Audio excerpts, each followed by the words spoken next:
The best family secrets to uncover are the ones where you're not involved, but they're delightfully scandalous anyway. It's all the mystery and the drama without any of the personal stakes, and that's exactly what you get with June's Journey. In June's Journey, a hidden object mystery game, each chapter will take you deeper into June Parker's quest to solve her sister's murder and uncover her family's many secrets. You get to put your detective skills to the test, and fast, because it's to your advantage to find everything in a scene quickly. June's Journey is definitely not a game I play mindlessly, which I love because I get genuinely invested in both the storyline and my ability to spot all the clues at each level. There are also tons of ways to customize your island, learn more about the characters, and fill up your photo album. They really have so many delightful details in this game that I'm honestly still discovering. So, June needs your help, detective. Download June's Journey for free today on iOS or Android, or play on PC through Facebook Games. Você que está ouvindo esse podcast, o que acha de uma empresa que sempre trabalha para trazer impacto positivo? Assim é o Google. Como? A Duda da Orbi é um exemplo disso. Ela usa a inteligência artificial para ajudar pessoas a recuperarem seus movimentos. É a tecnologia mais útil na vida das pessoas. E tem o Jefferson da Tributei, que usa inteligência artificial para facilitar o dia a dia das empresas. Eles e milhares de empreendedores geraram mais de 188 bilhões com as plataformas do Google. Tem que ser bom para todo mundo.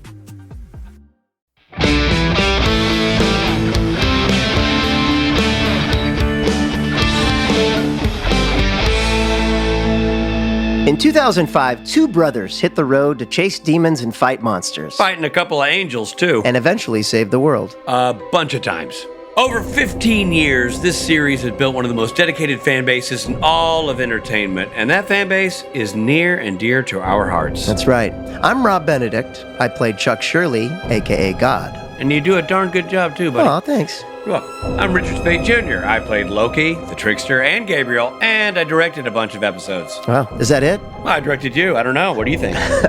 Though we worked on the show for years, we never sat down and watched the entire series. But that was then, and this is now. That's right. We are watching each episode and inviting the actors, the writers, producers, and crew to join us in digging into the story, the characters, and the mythology. These guests share some fantastic behind-the-scenes stories with us. You're going to love those, and you're going to get our honest opinion about each and every episode. That's right. Those guests share some fantastic behind-the-scenes stories with us, and each episode gets a full, honest, and unfettered review from Rob and Rich. And you get to learn a little bit about how TV is made. Lord knows we have. A warning, there are spoilers. And don't get frustrated that we haven't cut details for multiple viewings or that we know what happens 3 seasons from now. This is the first time we're watching these episodes. And you're there for the ride as we watch with our virgin eyes. Oh, that's creepy. Thanks for joining us on our journey as we deepen our understanding about why you love this series so much.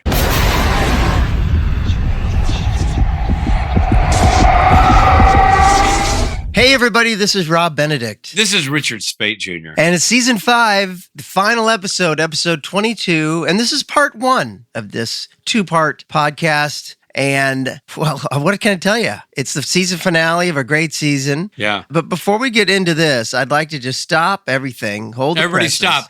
Put down whatever you're holding. Let go of the steering wheel. Just stop. Yeah. Robert has an announcement. But actually, so don't let stop. go so just pull over to the side of the road. No. You've made a point, and I agree with you. Everybody just bring it down a notch, okay? Rob's got something to say. Just please don't let go of the steering wheel. Thank you for joining us. I just want to stop and say thank you to everybody for listening to this podcast. I'm not sure that's stop-worthy. I'm not sure they had to pull over for this, but... You're the one who said, take your hands off the wheel. You had a panic in your voice. You're like, stop. I thought something was coming that might... Let's rewind the tape and listen. Okay. What a journey season 5 has been. We'll be covering the episode in 2 parts, right? Okay, so today we are speaking with director Steve Boyum. Yeah, man. And in the second Swan Song episode, we'll be speaking with the one and only, the master, Eric Kripke. So that's what we got going on today. Yeah, man. A lot to unpack on this episode with 2 unpackers. 2 unpackers. Steve Boyum and Eric Kripke. Yeah, it's been such a great season. It's such a good episode, and it deserves 2 episodes of a podcast to cover the whole thing. It sure does. Anybody who doesn't agree with that, well, I just don't know what to tell you.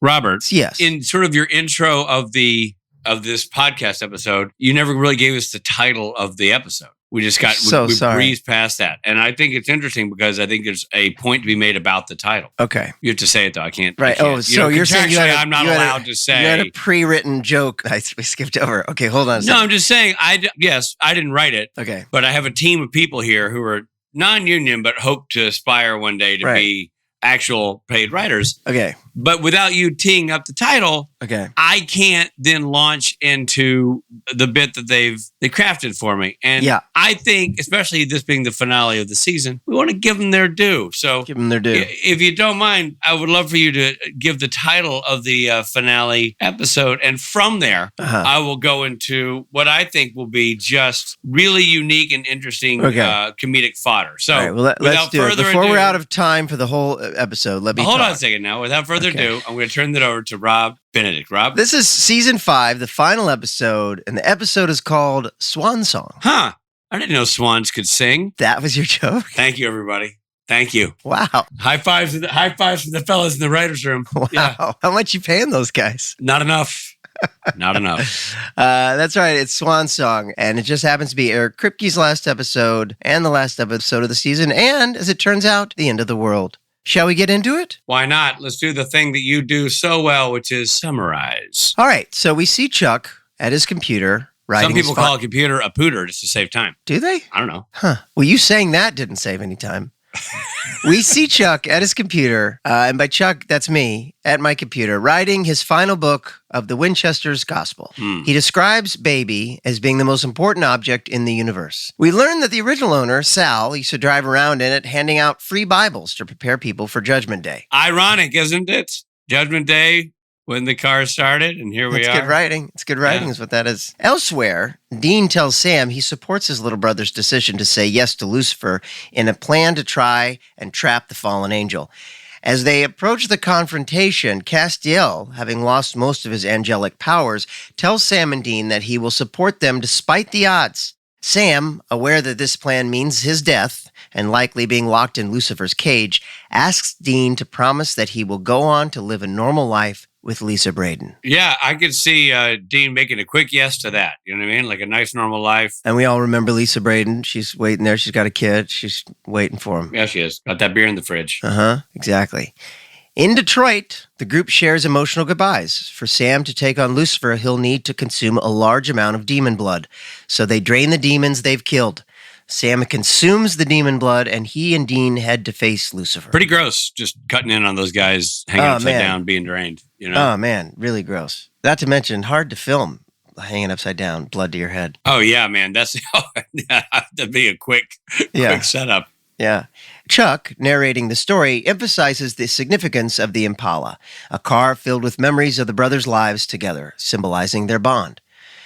Sam tries to trick Lucifer by pretending to agree to be his vessel, but Lucifer quickly takes control, knowing about their plan to double-cross him. Damn it.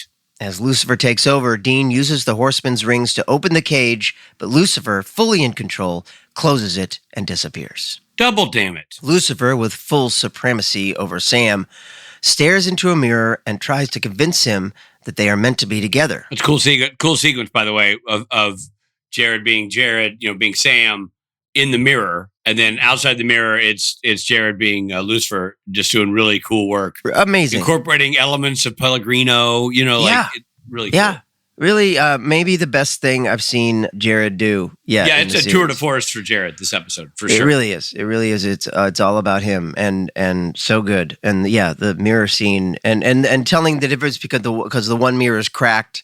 So you know which one's which. Cinematically cool. Everything's cool. Steve Boyum just firing at a high level here as a director. Yeah. Lucifer, with full supremacy over Sam, stares into a mirror and tries to convince him that they are meant to be together, two halves of the same whole. He brings forth demons who have been watching over Sam his entire life and kills them, further asserting his dominance over Sam. Yeah, so that took me a second to realize what was going on there. So those are all people in Sam's life that were actually... They were spies, I gathered. They were like, his favorite teacher, his girlfriend. Prom date. Yeah. Turned out they were all Azazel vessels. Crazy. Yeah, man. That's a trip. I thought that was a real, very interesting and also surprising. Yeah. As the apocalypse begins, Dean, Castiel, and Bobby learn that the final battle between Michael and Lucifer... And by the way, he just rips those folks to shreds. You know, when you come back to that, those people, they've been gutted. Yeah. Crazy. Would you feel bad for them because they were just vessels of the same soul? Like they weren't really doing it themselves. And they've all got wives and families and, you know what I mean? That poor teacher doing the Lord's work. And then I know it's kind of funny. He's like, aren't you mad at them? And I'm thinking, well, I mean, did they really do anything? But I mean, sure, I guess we're mad at them. Yeah.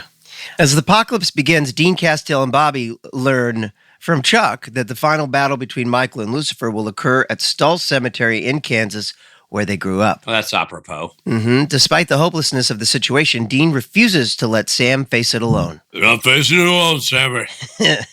At Stull Cemetery, Lucifer confronts Michael, who is using Sam and Dean's half-brother Adam as a vessel. Lucifer tries to dissuade Michael from fighting, but Michael insists it's their destiny. Well, he's got a point because it's their destiny. Right. And let me just say, just sort of speaking as God here, Michael, I don't know why I've never really acknowledged this before, but Michael, definitely the best of my sons. And no offense, but he's the most loyal. He's super loyal. Because he wants to keep the whole destiny thing going? Because he's loyal to me. The whole thing. It's like, yeah, we're doing this for Dad, and it's Dad. He's loyal to Dad. I think what you're saying is he's kind of the brown-nosing suck-up of the family. Michael is, yeah, for sure. Dean arrives, trying to reach Sam inside Lucifer. Castiel and Bobby arrive to help, with Castiel temporarily banishing Michael using a Molotov cocktail of holy oil. Holy oil. Enraged, Lucifer kills Castiel and Bobby. Okay, at this point, I'm going, what the hell? Like, it's over. The show is over. Yeah, this is it. Fold up your tent, boys. Get the trailers out of here. We're not doing any more episodes. You know what I mean? Crazy. You don't need to serve lunch, catering. We're not. Yeah. This is over. It's over. Lucifer begins to brutally beat Dean, taunting him. However, a glimpse of the toy soldier in the Impala triggers a flood of memories for Sam, allowing him to regain control over Lucifer. Sam opens the cage and, in a final act of defiance, drags both himself and Michael into it, seemingly ending the apocalypse. Yeah, that was dramatic. Dean, left devastated, is healed by a resurrected Castiel, who revives... And might we say, I'm glad he got healed because he got his face beaten. Yeah. Who? Castiel? No, Dean, yeah. Well, Castiel got his face blown up. Yeah, he got blown up into meaty bits, but Dean's was like swollen on every part of his face. Oh, yeah. It was blood all over his teeth. Good makeup job there. Yeah. And Bobby got his neck stabbed. He revives Bobby as well, so they're all healed. Everyone's healed. Castiel explains that God intervened to save them. You're welcome. Despite his anger at God for not saving Sam, Dean acknowledges that they ended up with neither heaven nor hell on Earth, just more of the same. There's more of the same, buddy.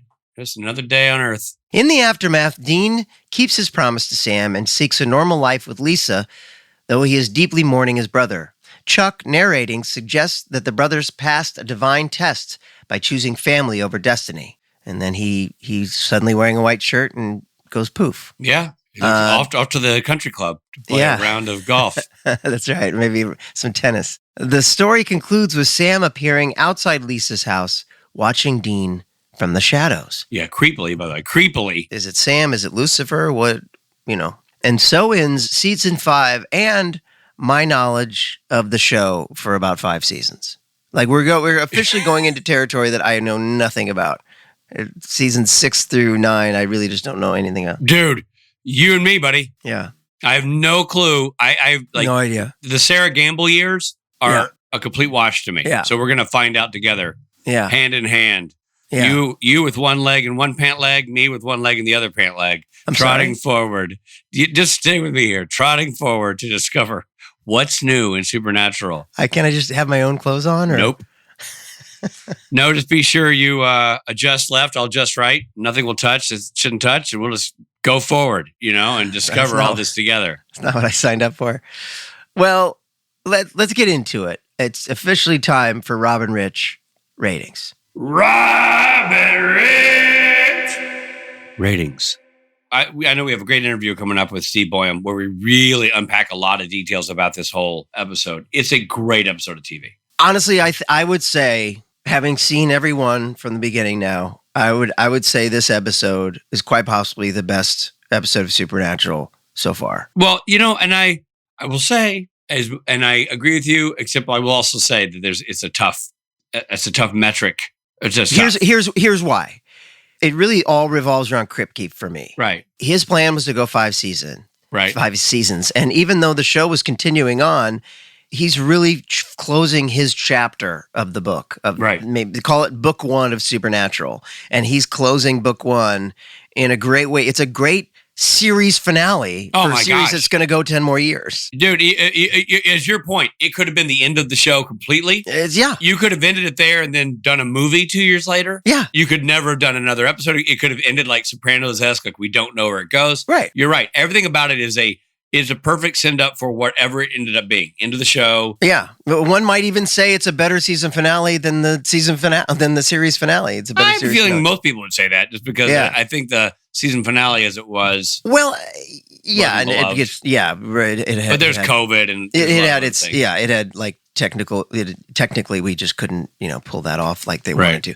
But I just feel like because it's Eric Kripke who had the original vision of the show and he's finishing it just had, to me, honestly, watching it again, because I hadn't seen it since it aired, I have a new perspective on the whole thing. And I remember at the time feeling just so lucky that I got to narrate it because you could feel it in the words that it was Eric's love letter to the show. Right. And you could feel that. And so, it's really easy to act when it's all in the script. And it was all in the script. Right. So I just to me, there's a lot of love here. There's a lot of passion for the characters.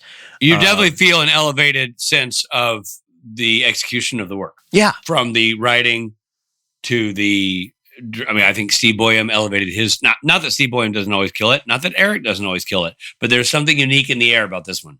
Yeah, and if you take me out of it and put Eric in my character, that's what it is, and to start every act with this narration from the book, I think it's just really a genius way to do it, right? You're going like, oh my God, high tension, Lucifer, and they're like, when the boys... And... Let's not skip the fact that like the way the origin story of the Impala of the car is fascinating, and the way it's shot, with old timey footage, and also I assume some actual footage from the day, some historical imagery, some film that matches the historic imagery. Like they shot on, I assume we'll find out from Steve Boyum, but it looked like they shot on film for a lot of those sequences. Yeah. And it just looked, the way they double exposed things, it looked amazing. And just the whole, like the shots of the boys just lying under the stars, having a beer, sitting on baby. And, they didn't always have a place to sleep, but they weren't in fact homeless. All those lines, are so sweet. And it had such a cool bookend around the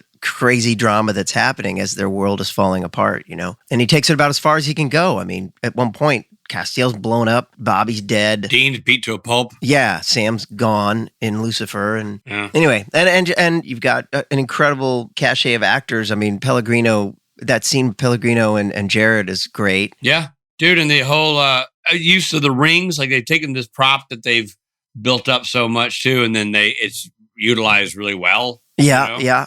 I wonder if we ever see those again. I don't know. But yeah, and Jake Abel comes back and does a great job. And I don't know. I really appreciate this episode as really Kripke just swinging for the fence. Well, we got to get to some facial hair, measurements here to be sure that we are on the same page. I think we are.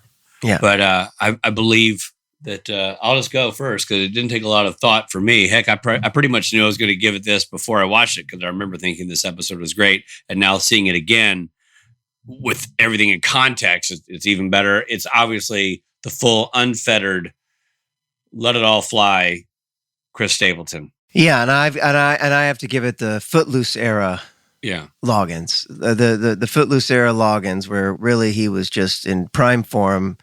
Number one song in the country, number one movie. This was in that heyday too, where he then, shortly thereafter, he had Danger Zone. You know what I mean? Like he was just Loggins was untouchable. And this is that. Well, and starting with the Caddyshack theme song. I'm all right. I mean, he was just the theme guy. Just grooming wise, if you look it up, like early 80s, Loggins is just so well groomed, so pretty, really. We got to find out if Loggins is a Supernatural fan, and if so, we got to get him on the show. We need to get Kenny Loggins on this show. Well, yeah, and for that matter, let's get Stapleton. Well, now you're having a conversation. Now you've clocked in, Rob. I like to hear that kind of thinking. Let's get them both on here, and let's see if they like the show enough to give it a Robin Rich.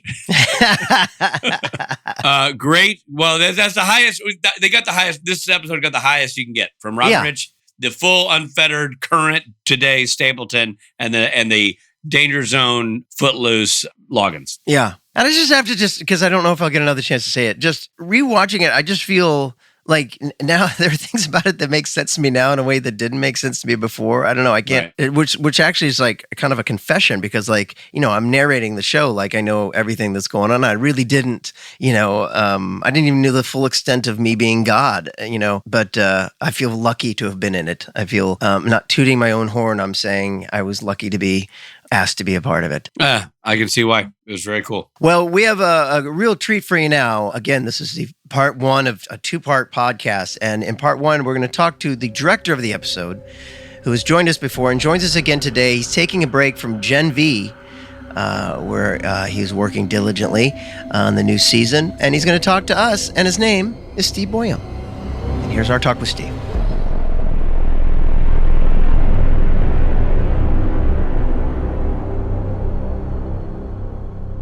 Thanks for doing this, man. I mean, A, we always love having your time, but B, what an episode, man. Yeah, like, it really holy macaroni. The times we've done this before, you forget these things. They were so long ago, really. And so I watched it again this week. And what I was lamenting is, I've been shooting, Gen V. And now I'm looking at what we did back in whenever it was 2008. When was this? I think it was 2008. 2010, maybe? Let's see. Yeah, and I'm looking at that going, was I better then? I just...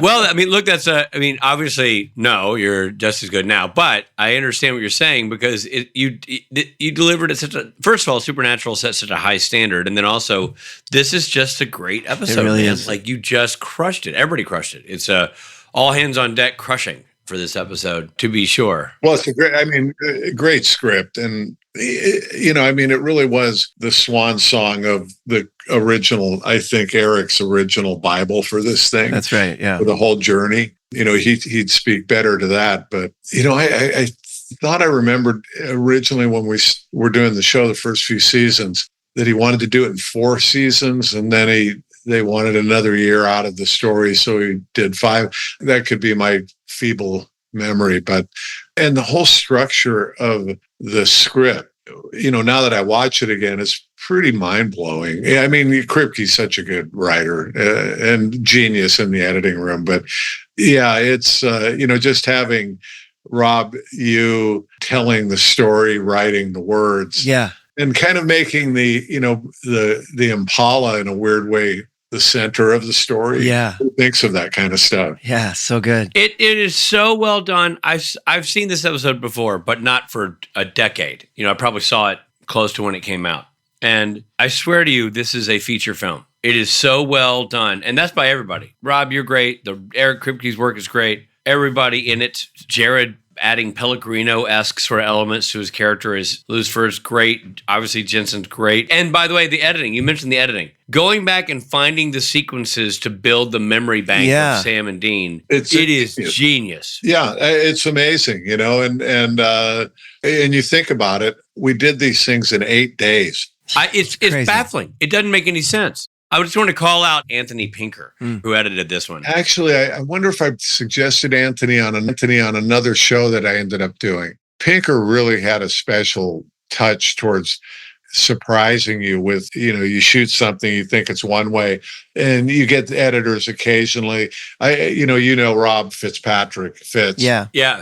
Fitz is cutting an episode that he and I were in the room yesterday. We were talking about me doing this, so Fitz said to say hello. Oh, that's nice. Yeah, we'll have him on. But,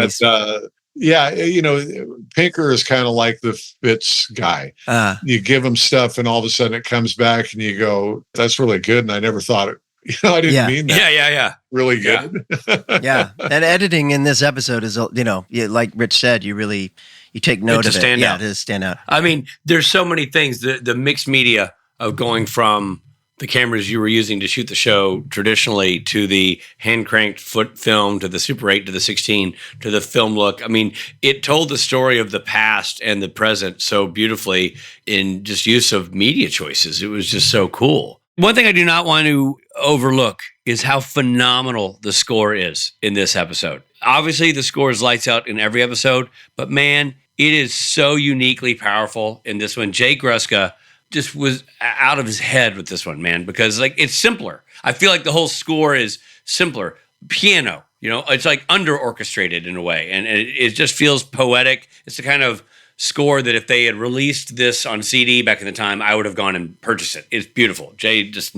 And still very cinematic. 100%. I mean, it just, again, that music elevates everything you're seeing on screen. It's just beautiful work by Jay Gruska. So I'm gonna launch into a question here that's not even on our sheet, but I'm curious. I can't imagine this episode being directed by anybody else. You absolutely crushed it and created an immortal classic with this episode. But I have to ask, it being a season finale, typically wouldn't this go to Bob Singer or go to either or Kripke? Were you involved in your selection at all? Like no, the conversations? I'm not. And, I'm sure Kripke and I, he might have had a conversation about, I want you to do it. I have no idea. I'd like to think that was the case. But yeah, it's funny that you asked the question now that I think about it, because one would think that, certainly Eric would want to finish his opus. I mean, look, he had the power to have done that for himself. He obviously chose not to. And I mean, it seems like a very on-purpose decision to get you to do it, is what it feels like to me. It doesn't feel like an accident. I think it may well have been. I mean, Krip has always really been I wouldn't say a fan, but loyal. He's a always, believer, a supporter. He's always called me and relied upon me as though I can do stuff pretty well, I guess, and has continued to do that. I always wonder why. Well, I think we proved it by watching your work, man. I mean, good Lord. Well, you know what? This one was amazing. And there's so many, watching it back again now and realizing just with the methods that we used in shooting it, and I'd completely forgotten about it, although I was thinking about suggesting it for a director on an upcoming episode on Gen V, was, with the flashbacks in the car, we shot them, with traditional film and film cameras, but then I also did a bunch of hand crank camera on it, which is... I was going to say, it looked 16 millimeter to me. And, hand crank is, you're basically manually cranking the camera through the, pulling the film through the gate. So there's no real mechanical rhythm to it. It's all human place rhythm, and you can slow it down, you can reverse itself and double expose. Like, the shot of the little toy soldier when they put it in the first time. Yeah. I'd forgotten that we did that on that show, and it just works so well. And I can't remember how we did the guy that bought the car. That was the one buyer that was the Sal. Yeah, the alcoholic, alcoholic evangelist, Bible guy. Yeah, Bible guy. Yeah. I think I might have done that hand crank, but I know I don't know if we did it 8 millimeter. I can't remember. I look at it and it looks like we did something fun with that. Yeah. But that, when you combine that with what you were saying about the editing with, Kripke sorting through and bringing out all of the journey of the flashbacks, just the way that whole episode was cut was really amazing. I thought. Yeah. It was so good. And to what Rich was saying, it creates this cinematic feel to the episode. 100%. Unlike anything you see on network TV at that time, or even that show, Rob. I mean, even Supernatural itself, and certainly on that network on the CW. I mean, it doesn't feel like a CW show at that point. Some dork standing in a boat or Supernatural. Yeah. Like it's so elevated. Yeah, it's so good. Yeah, it's ridiculous. Hey there, it's Misha Collins. If you're like me, you want a break from the sound of Richard Spade's voice. We'll be right back after this. Vamos aproveitar o intervalo do seu podcast para falar sobre K-pop. Preciso contar uma coisa para vocês. Que você faz dancinha no TikTok. Ah, isso não vai me surpreender. Mas o menu exclusivo do Mac com personagens do BT21 vai. Tem o novo Mac Crispy Chicken Cajun, molho Sweet Chili e Cajun e os personagens BT21 para você levar para casa. Opa, depois do programa eu vou lá no app pedir, porque eu vi que os combos estão com frete grátis, né? Clica aí no banner e pede agora mesmo. É por tempo limitado. Vai! Quem é Besouro Suco? Nunca diga esse nome, ouviu? Besouro Suco. Eu tô falando muito sério. Se disser o nome dele 3 vezes, coisas ruins vão acontecer. Tipo o quê? Besouro Suco. Besouro Suco! Besouro Suco! O suco tá soltinho. Em 5 de setembro, Vambora com isso? a espera Partiu, novinha. acabou. Queremos agradecer a presença de todos nessa ocasião especial. Eu senti bem aqui. Eca. Pré-venda dia 23 de agosto. Verifique a classificação indicativa.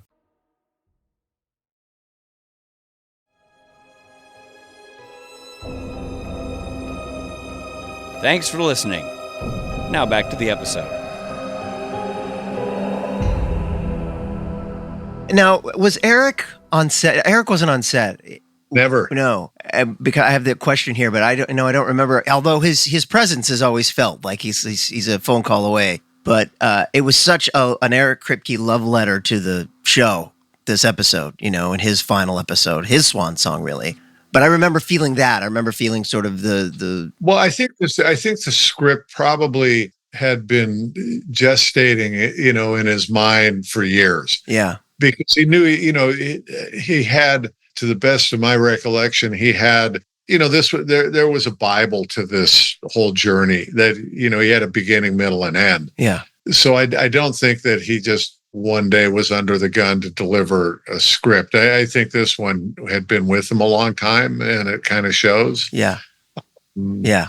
Now, you had some, well, let me ask Rob a question quickly, because Rob, where did you do your VO? Were you on set and like acting it like a monologue and you delivered it all, or was that done later in a sound booth? Like, how did you do that? I did it sort of the official voiceover back in LA at Warner Brothers. We did that in a studio, but on set I felt like I might have talked it out. We might have had a guide track or something. I don't know, Steve, if you remember, but I definitely remember being in the booth. I think we must have recorded something, Rob. I think we probably recorded a scratch track. Yeah.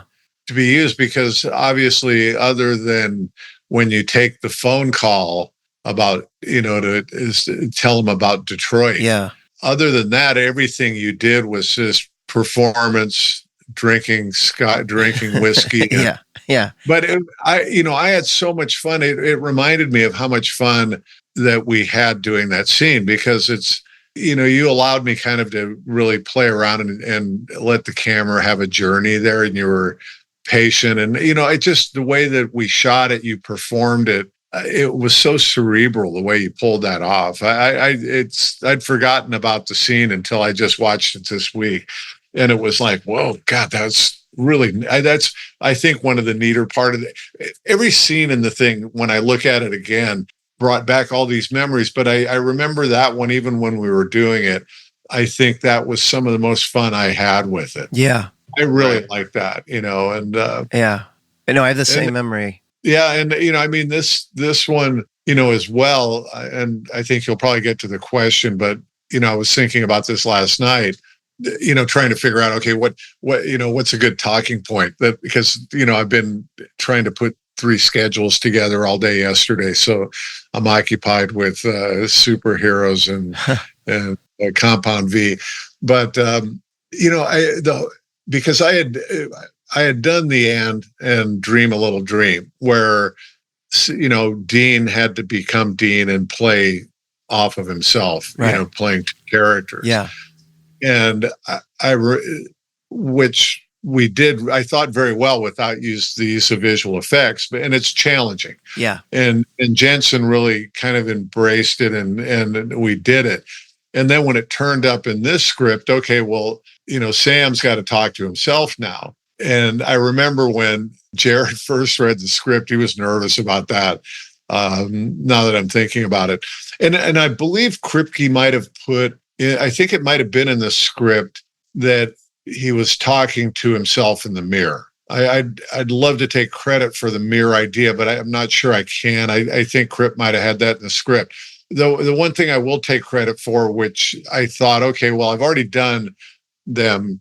I did Dean twice, and now I'm doing Sam in a mirror, which is in essence the same thing. But then I decided to break the mirror, and I don't know if I decided to do that on the day or if I decided or I'd planned that going in. But what really made that kind of neat rewatching it again was, the concept of this, fragmented mirror that allowed for him to be double image, triple image, clearly in his single image. Yeah, it worked great. I mean, that was a great, really cool decision. Whenever it was made, it was a really great decision. Yeah, I really that when I watched again, I thought, okay, that's really, because I do, all directors love mirrors. If you get a mirror in a room, this is great. Everybody there, it's like you go to the mirror like moth to a flame. But when you get whenever I do mirrors, I always like to use a bevel mirror so that you can kind of get those double reflections in it. I have a question here about the mood on the set, if it was sentimental or silly. My memory of it, I mean, it's always silly. We have our silly moments, a lot of fun. But my memory was that, at least where I was coming from, was that it was a little bit sentimental. I mean, my whole part in this episode is like I said, it felt like it was a kind of a love letter to the show. But I didn't feel like it was, the show's over or something like that. But I did feel sort of a sentimental, perhaps just because of the words I was saying, there was a sentimental element to it. Yeah, I think there probably was, now that you mention it. Jensen and Jared would never show that overtly, but there had to be on that level. And I think for the crew it was as well. I think, we all knew that it was the end of the story. Yeah. And I don't know if at that point they knew they were going to do another year. I'm sure they did. I'm sure we did. But, that crew and, the actors and everybody had, you've kind of, it was a, those 5 seasons. Yeah. Really like it was a novel. You could see it throughout, the journey that it was going somewhere and it needed to come to an end. Yeah. Which was interesting that I don't know what season was it that we did the end. That was 4, I think. So I don't know if that was a sarcastic way of Kripke saying to the powers that be that, well, this is the season I wanted it to end on. And now he'll have to respond to that. Yeah. I always remember from when I first came on the show that, and I met Eric at first that, I think that occasionally he would talk about it being a 4 seasons of it, but I could be completely wrong. Maybe that's just a sentimental kind of wanting it to be that way. Mm-hmm. But, and Kim, I think too, when you talk about the sentimental aspect for everybody, I think there was, and I think that a lot of that too had to do with Kim Manners. And, everybody's mad because it really was, it's Eric's show, but in a weird way, it was Kim's show too, because he's the one that kind of created that look for it. And, for which, Kim and I were very good friends for many years, even before that. And I think I've said this before to you guys, we were always trying to outdo one another, Right. Kim did. I'd try to do that better. That's hilarious. I mean, we both I think we drove each other a little bit. Sure. Even though I was only doing like 2 episodes a year and he was there all the time. But I mean, there was a lot of memories, I think, when we were doing the show. And even now that we talk about it, I mean, what a great experience. And this episode is the end of an era. It really is. I mean, to what you're saying, it really, that's where the sentimentality came from, was that sort of an end of an era. It was the end of the Eric Kripke era and really saying goodbye to Kim in a way.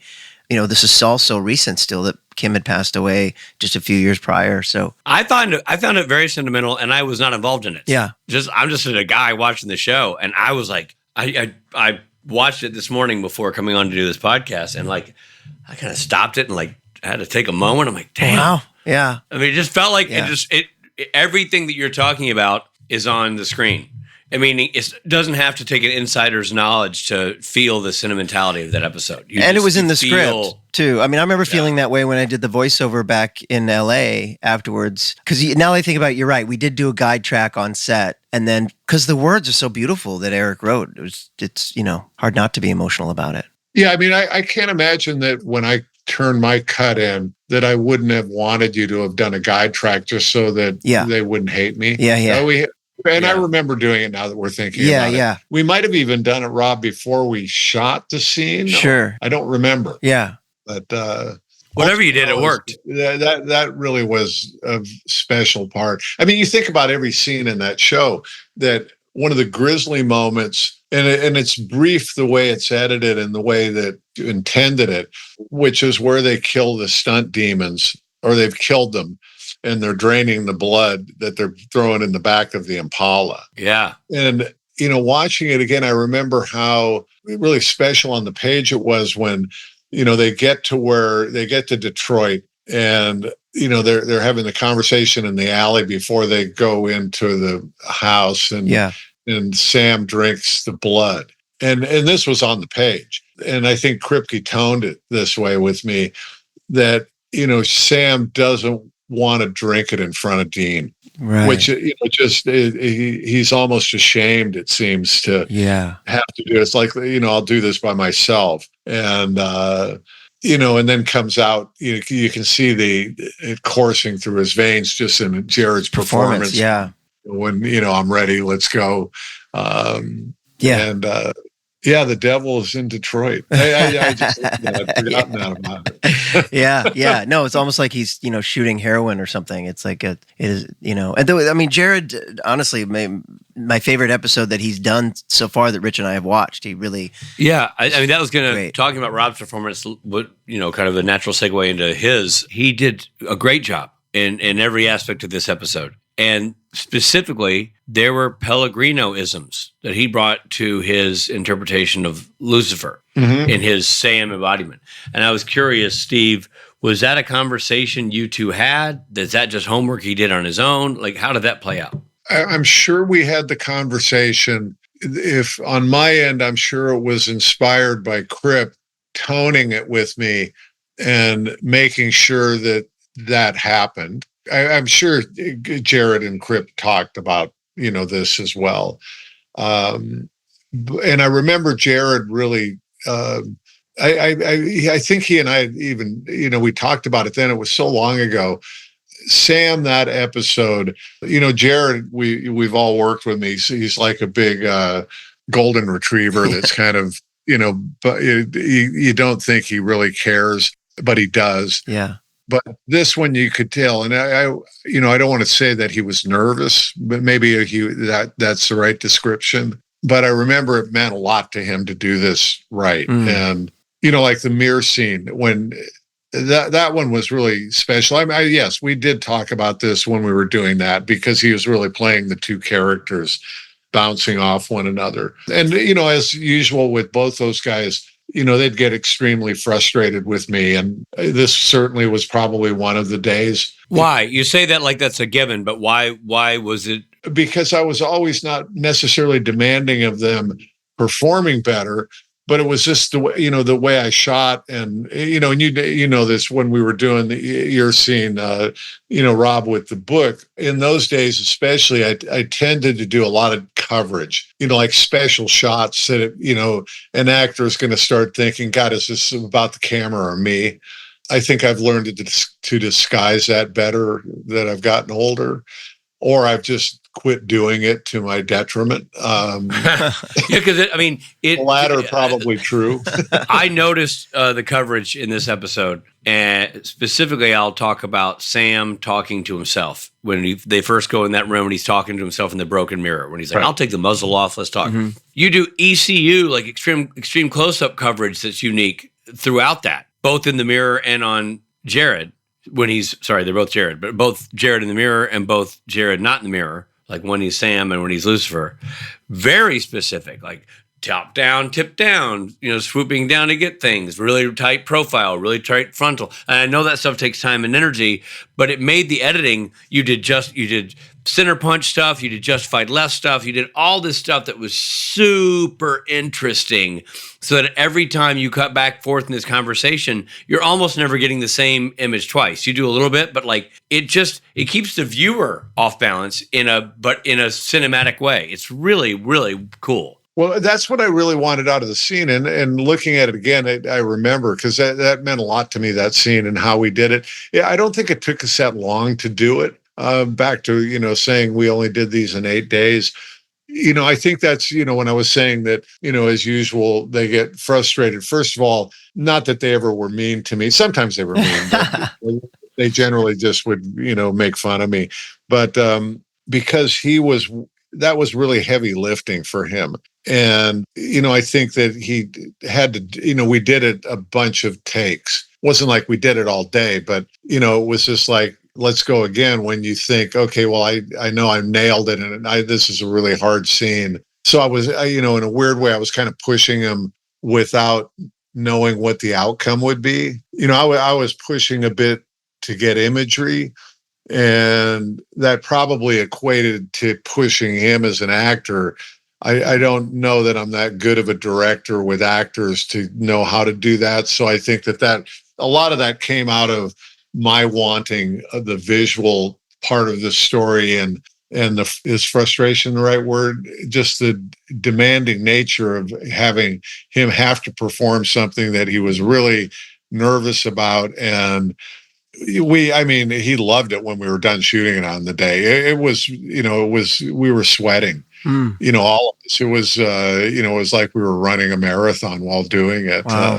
And at the end of the day, you get in the post house at that, you get in the edit bay, and you have all the building blocks you need to make that super unique and interesting. Yeah, and I bet if we went back and picked it apart, it probably wasn't that many takes to actually get it, because I had 2 cameras on it. I don't know if I ever cut. I know I shot over his shoulder into the mirror, but I don't think we ever used that. I think it always felt like they were individual. I noticed that too. It didn't feel like a lot of tie-ins, like body double stuff. It felt like you were uniquely on the broken mirror. You were uniquely on him standing, looking at the mirror, Yeah, I think I might have had photo double on the day just to shoot. In fact, I did. I remember that because I know I did a shot that was over his shoulder, but not including his head. It was kind of a body bite. That might be in there, but I don't remember now that I've only watched it once since. But no, that was a great scene. And then the scene that follows when, he's with the people from his memory that were just standing like mannequins behind him, and and then he has to walk through them and sit down, and that whole set was great. That whole location and everything that he did in that. I mean, all those guys, both of them were so good in this, and just the commitment. And that has to be, I think, about your original question, that us feeling like it was the last episode. Mm-hmm. The commitment they both put in. Jensen, I'm sure you'll get to this, but maybe I'll precede the question. With his commitment during that fight scene and having to put all that makeup on with, the eyes shut, which was a long time in the chair for him to get that on. And I think pretty uncomfortable when he had it on with his eyes, swollen shut. Yeah. But he dove into that, and, we had to shoot both. I might have done that over I think we shot that both, that whole denouement in 2 days, I believe. I might have had him have to do a switch over on the day. And I think I might have started with one way or the other. We either started with the makeup on or makeup off and did the coverage that was the ins and outs. Like when Castiel heals him, I had to get his recovered self. Right. But also I had to have on the same shot, he had to have the full makeup on. I don't remember if we reverse engineered that and did what we did first. But I mean, none of that was easy for these guys, it was like doing the end and Dream a Little Dream when, that one brief moment when Dean was Dean, that when they had to do those, and, Jensen had done it twice. That was tough for them as actors. You're playing 2 characters on the same day. Yeah. And, now it was Jared's turn in the cage. But both of them, and, all of them, Beaver and Misha, I mean, everybody was so committed to that episode when you watch it. Yeah. It's great. Yeah. Total, all in. And I think some of that, with the things you're describing, how grueling some of that can be to shoot, it adds to the performance. I mean, I think certainly like the mirror scene for Sam and the fight scene at the end, I mean, I think all that, it adds to the performance sometimes. If it was a lot for Jensen, well, then it played as Dean, And the other thing about that is, as a guy who didn't read the script, just saw the episode, you never see it coming that it's going to be all the things Chuck talked about the car that trigger Sam or Lucifer to being human for a moment. Like, you just don't see it coming. You hear this great, you're seeing this great story about the car being told and the history of the automobile and its origin story and how they're never homeless. You're like, oh, now I get it. That's why we heard this whole thing about the car. Yeah. We feel like that chapter is over.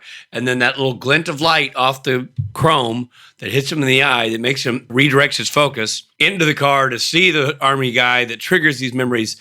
Beautifully shot, but Kripke's roadmap is beautiful. Yeah. You just don't see it coming. Incredible. It kind of pulled Lucifer out of him for a second. And that was on the page, and that was in the setup, and that's in Rob's voiceover. And, it all came together. And I said that about the car. The car really is the star of that episode. It's the centerpiece. Yeah. Right. And you're kind of the voice of the centerpiece for that. I think without what you were doing in it, Rob, the story doesn't work. I think, you had to have that narration, and you had to have it being the last chapter in a book. Yeah. Yeah. Yeah. I think so as a viewer. I think so. So let me ask you this, Rob. You get asked this question a lot, so I know the answer, but a lot of people listening to this podcast may not. Did you know previous to this episode that you were God? And if not, or, when did you find out? The thing is, as a recurring character, you don't get the script until a couple of days before. So, I read the script and I had the same reaction probably a viewer would have, where I was like, when I go poof, and I was like, where did I go? what happened? I'm looking back at the page. What's happening? And I got on set, and one of the crew guys was like, so you're God. And I was like, is that what that is?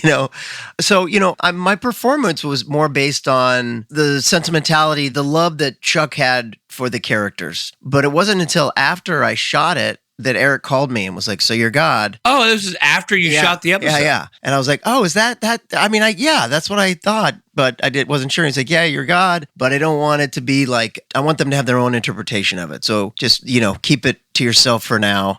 And he was like, the other reason I'm telling you that is to say, don't get your hopes up for coming back to the show, because I can't have God being a recurring character. So I don't think he knew that it was going to last that many more years. And then, of course, by season 10, the script warranted bringing me back as God. So, but at that point, that's when I found out was after I'd filmed it for sure, but it was in my performance was the beginning of that idea that when I did come back and I was like full on God, it was always sort of this, I had a fondness. I had such a love for the characters that I had created. That was sort of what I was playing. Right. Yeah, that's funny. Rich, I was going to ask him the same question. I'm glad you did. Yeah. And I don't remember if I knew you were God either. Kripke must have said something, but well, certainly as the guy coming into this, you're in the same outfit, like you're in your robe and all this stuff until that very last shot, and then suddenly you're dressed like Steve Boyum right now. Yeah, suddenly you're in the white shirt, the linen shirt. You're kind of more, your body English is different. Yeah, the way you drink is different. It's like it's like a whole different vibe. More confident Chuck for a second, and then well, it's like you've dropped the bit in a way, if you will. Yes, exactly. Which I think is really clever. And now that we talk about it, I had to have known. Kripke must have told me. Right, because that's what I'm saying. You made actual choices. You two guys made choices in the shooting of it that are very apparent on screen. Yeah, because I certainly didn't choose to have the wardrobe change. I don't think that had to be on the page or Kripke talking to us. My memory is like one of the boom guys was like, so you're God, huh? And I was like, wait, what? Yeah. So I have a question for you, Rob, and it's more about the inner workings of the character, if you will, not the shooting of it. But we know where Chuck ends up in the episode, right? He ends up in the Steve Boyum white shirt. But in the middle of the episode, he gets a phone call from Dean and is surprised by it and thinks it's a lady of the night. Right. Is he just messing with Dean at that point? Because Chuck would know he's going to get a phone call from Dean, right? I mean, I'm just trying to figure out story-wise, is that just, if we look back at that again and go, oh, he's just effing around? Yeah, I mean, that makes sense that he would. How could he not be? I mean, I think if, once you start taking the concept of Chuck as God and has been for the entire series, then the whole thing is he's kind of putting on this meat suit and kind of playing around with the boys. Right, because he knows when Dean says like, oh, Sammy's in blah, blah, blah. You go, yeah, I know. So you already know what the content of the call is, but you're surprised by the call. It kind of makes you think that he's just messing around, having a larf. But one thing I like about Chuck is when Chuck's messing around with somebody, you would never know it because your defensiveness and your neuroses and all that stuff is very much like on the surface. And that's why, fans have had a, heyday with like going back and like other lines that have said previous to this and how that might be a hint to me being God, which I think is really fun, but I didn't necessarily know at the time, But it still makes for a great debate for people to look at it. Yeah, for sure.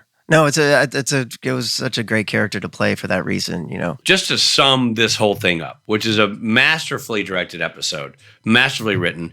Jake Gruska doing the music is a high watermark. Anthony Pinker directing, unbelievable. Everybody working at their highest level for this final Kripke script. Knowing all that, is there a high moment for you in the process? In this last script, is there anything that stands out as like, that was really cool or unique or special? You mean while executing it or watching it? Executing it.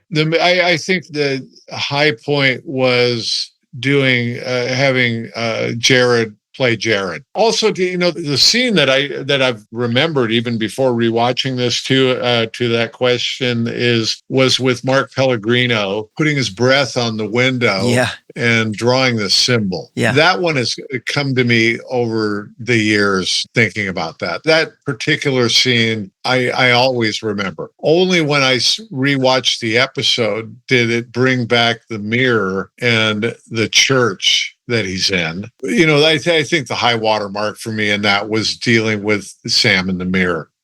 And I think that was probably when I first read it was where I went, okay. I think with the whole script, and I guess probably, to long story short, to the question, it's the script. It's just that episode itself. That was just a high watermark for the honor of being given it. Yeah. Okay, so I have a final question to my final question. You were handed this task of doing the final Kripke script on a 5-year run of a show that had a lot of great directors, and you were put in the position to do this final one. What was Kripke's reaction when you showed him the cut? I was just talking to one of our editors about that. He's hard to read. I don't think he called me and said, this is great. I was probably waiting for days for some reaction and probably had to reach out to him to see if there was one. I know he has mentioned it with praise over the years. I don't remember when we did it, if he picked up the phone. He didn't, I guarantee he did not pick the phone up and call me as soon as he screened my cut and said, this is the best thing ever. That's not Krip. Right. Krip, when he loves what you do, you stay with him. Just for the fact that, he went off and then we did Revolution together. And, he's always kind of kept me around, which always has made me feel that I did something right for him. Yeah. Yeah, I guess proof's in the pudding, right? There's the highest compliment. Yeah, and he's such a genius. You guys know him so well, and the fans, I think they've seen him on panels, but they don't know him. He's just such a good guy. Yeah. The world is Kripke. When you do a Kripke show, speaking of you being God, Rob, the crew that's been like on our show, I've got now a lot of the guys from The Boys on Gen V, and the aura of Kripke is always in the room. Yeah. Michelle Fizakis is my showrunner on this, but, Kripke's the overlord. It's never lost on anyone. Right. The presence is there. It's omnipresent. Yeah. When I worked on The Boys, it really was so evident to me too. Like every should the character have a watch? Let's ask Kripke. He really has a decision in everything. Yeah, don't ever tell him I'm saying these good things about him. Never. We're gonna erase the tape as soon as we stop this interview. Just come show it to him. Steve, thank you so much, man. Steve. This was such a special episode, and you're a busy dude, so thank you for carving out time on a Saturday to have this conversation, because I think it's one that the episode deserves a good conversation, and we've had it. Yeah, I wouldn't miss it. You guys are the best. This is, this is my third one now, and I wish I had done more episodes so that we could do more. But Yeah. when you get to the episode, I think I did one in episode 9 or season 9. Okay. When you guys finally get to that call, I'm always on board. Or if you want to revisit any of the other ones, we can always go back in time. Thanks. Man. Absolutely. Thanks. Dude. We appreciate it. I love talking with you about this stuff. Thank it you. was fun to revisit. Supernatural, we can travel in time. Exactly. It's fun to revisit it with you. Thank you, Steve. Yeah, thanks, guys. Have a good one. All right, you Bye. too, buddy. You too, buddy. Thank you. Hey, this is Jeffrey Dean Morgan. We are going to take a quick break.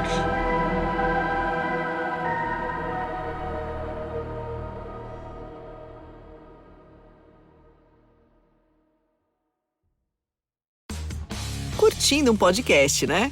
Sabe o que você também vai curtir? Saber que o melhor flip de todos os tempos chegou. O novo Samsung Galaxy Z Flip 6, com Flex Cam, que tem zoom automático e faz selfies de 50 megapixels e com bateria estendida para nunca te deixar na mão.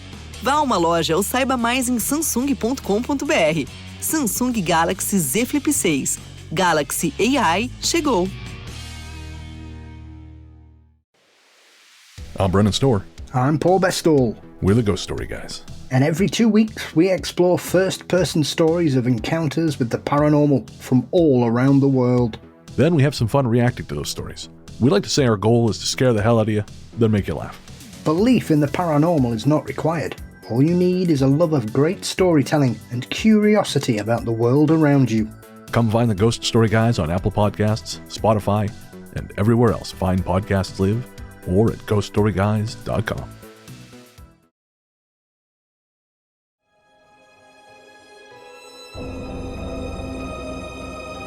Hey, it's Jeffrey D. Morgan again. Welcome back to the podcast.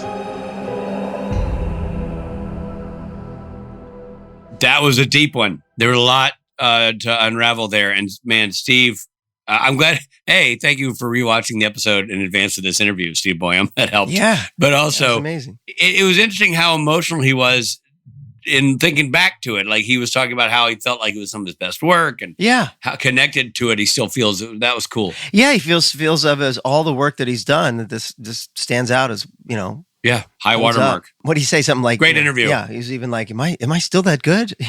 I know. Well, it's a great episode of TV, man. And knowing what you're working with back then, you didn't have visual effects at the push of a button. It was a different time, and what they accomplished, what he accomplished, what was accomplished by that episode is impressive. Boy, oh boyum. Boy, oh boy, oh boyum.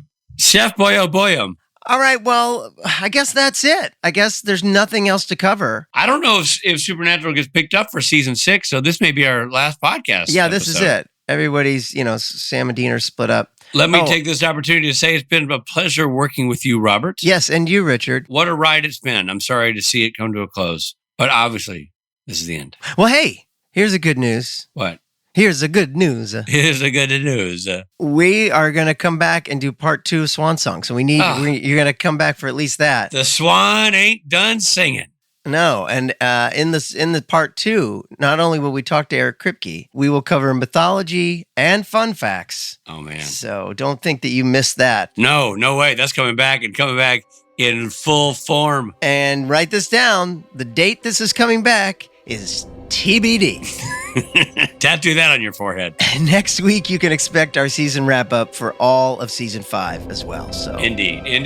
All right, everybody. Thank you so much. Great season of television. Will you get the second half of this shortly? And in the meantime, drive safely and take care of yourselves. That's right. Like we say every episode. As we like to close with every episode. This episode of Supernatural features Jared Padalecki as Sam Winchester, Jensen Ackles as Dean Winchester, and Misha Collins as Castiel. Guest stars include Jim Beaver, Jake Abel, Rob Benedict, Cindy Sampson, Mark Pellegrino, and Anthony Harrison. Swan Song was written by Eric Kripke, story by Eric Giz Gewurtz, and directed by Steve Boyum. Editing by Anthony Pinker, music by Jay Gruska. Executive produced by Eric Kripke and Robert Singer. The original broadcast of this episode featured the following songs: Rock of Ages by Def Leppard. Oh, we didn't even cover that whole sequence. That was awesome. And Carry On Wayward Son by Kansas. This episode originally aired on May 13th, 2010. This episode of Supernatural Then and I was hosted and executive produced by Richard Spade Jr. and Rob Benedict. Produced by Stephen Hine, written by Stephen Hine and Haida Holscher. And edited and associate produced by Trey Booty.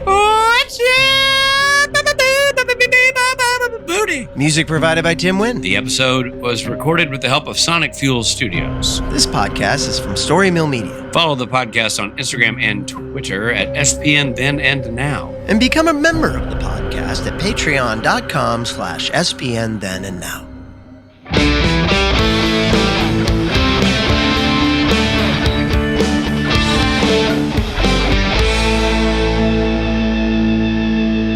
I got to tell you, looking at you right now, I feel like you're cosplaying Rob Benedict at the end of this episode. You're wearing the white shirt, and the clean cut look. It's great. Am I wrong, Rob? He could be you totally, for Halloween at the end, right now. Yeah, for sure. That's right. We'll be coving. We'll be coving the episode. Is it covering? Covering, I would assume, yeah.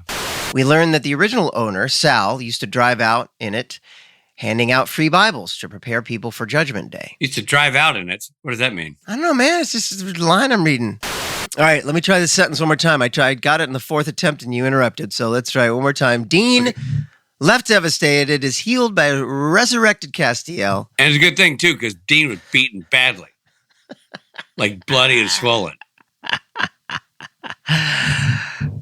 Dude, I think Steve Hine is a great man, but that's not who I'm talking about right now. Props out to Steve Hine for a second.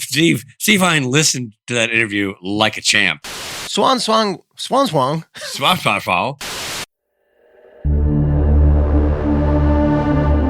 Story Mill Media.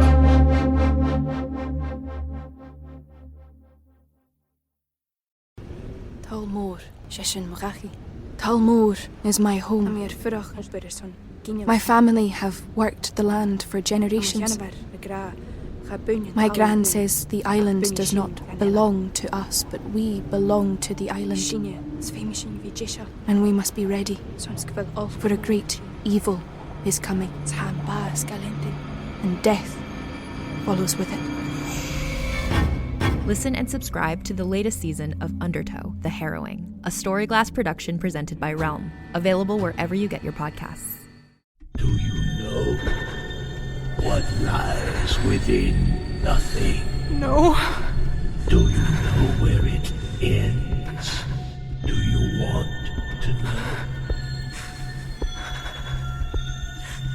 Yes. Counterbalance, a high fantasy audio drama. Season 2, coming 15th of October 2023. Learn more on trilunas.com.